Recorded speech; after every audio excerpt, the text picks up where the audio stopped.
4th and 4. Wisconsin with it at their 16. And with 26 seconds Injured to play, player. yes, there is an injured Ohio State player. And it's Christian Bryant. Timeout for an injury. The Wisconsin game was a bittersweet moment. We won. It was a real close game, hard-fought game. And once I heard Christian was hurt, and especially with the injury he had, it just hit me deep. It's almost like we didn't even win.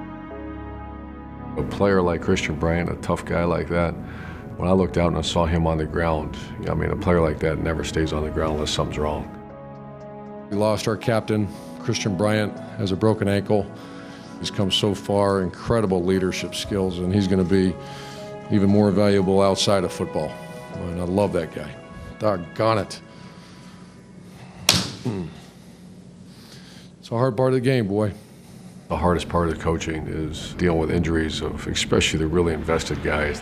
Here's the throw back to the quarterback, and picked off. Christian Bryant. But here's a guy that completely committed, unwavered, unchallenged loyalty to myself and our staff. And forever, I'll never forget that kind of stuff, because he didn't have to. Biggest thing I miss is just running out with my team. First week I couldn't play was Northwestern, and I was still at home watching the game on television for the very first time. As soon as I seen him run out the tunnel, emotions just flared out of me. I wanted to be there for them. My first game wearing his number was the Northwestern game.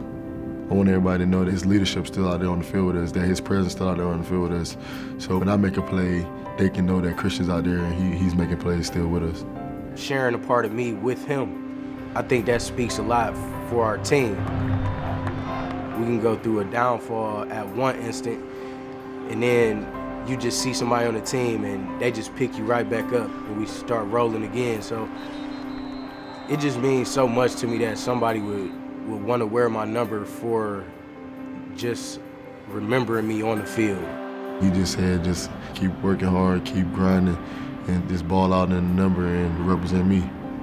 It would mean the world to me if he's out there back on the field with us in our last bowl game, whatever it is, so we can make a statement at the end.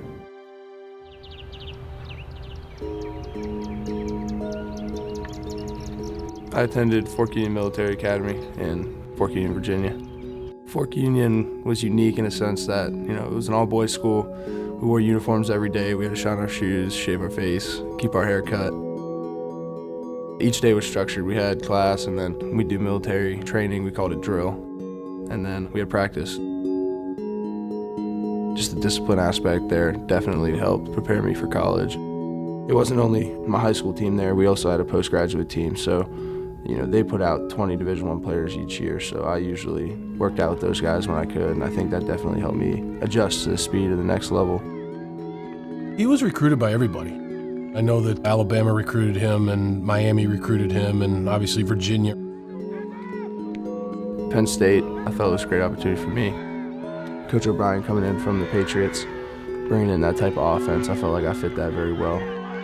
He's the perfect fit for what we try to do offensively here. He's big, tall, strong, he can run. He's got a good arm, he's accurate, he's smart. We had an offense that I felt fit his talent level and that would be a big part of his decision. The Executive Committee, the Division I Board, and I have agreed upon the following sanctions. Penn State football will be banned from bowl games and any other postseason play for 4 years. I verbally committed February of my junior year. That July, the sanctions were placed on the program.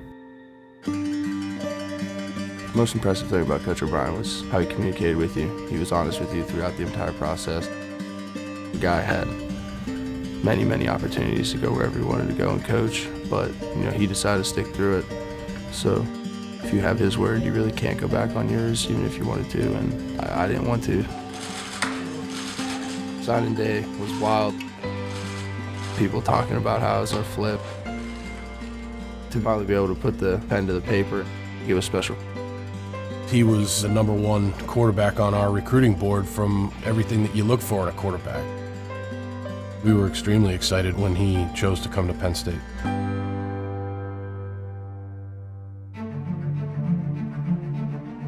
Statistically right now, as a defense, you're transitioning towards a great football season. Pass defense, #1 in the nation. Rushing defense, #1 in the nation. In the end, all these things should add up to you don't score many points. Giving up 11 points a game as a total defense for the entire year thus far is pretty outstanding. A lot of our success hangs on the ability of our corners to play press coverage and to be isolated one-on-one. Darqueze has been unbelievable with that. And it is picked off by Darqueze Dennard. And that's one of the biggest reasons for our success as a football team. I'm from Tweeds County, Georgia. In high school, my senior year, I had one offer going to week 1 of my senior year, and that was Middle Tennessee State. They called me and said, hey, we're going to go a different route. We got an opportunity to get a JUCO player, and we're going to take him. And I was crushed. I was watching our receiver, Keith Mumphrey, who had already committed to us, and just by chance, he was playing against Twiggs County, and saw Darqueze, and sort of caught my eye a little bit. For a kid to be totally sort of off the radar, as Darqueze was, is very, very unusual. A couple weeks after that, came across a highlight film of him, and it was like a slam dunk, no-brainer. Next trip to South Georgia, I was down there at Twiggs County High School. Obviously committed to us, and then the world sort of shook for a little bit because all of a sudden South Carolina and some other people started to come in on him late. Last few weekends before signing day, he was starting to have some reservations about if he really wanted to come to Michigan State. Some other teams tried to start coming in on him a little bit, and he was a little hesitant. And I told him, I said, if I call Coach D'Antonio right now, he's going to tell me to go down to Florida and recruit a young man that I was already recruiting, but just go after that guy and forget about Quez. I said, but we want you. A lot of guys where I'm from don't get that shot, and I'm just blessed to have this opportunity. I'll be honest with you, nobody had really high expectations of what he would do once he got here. And so that was all him.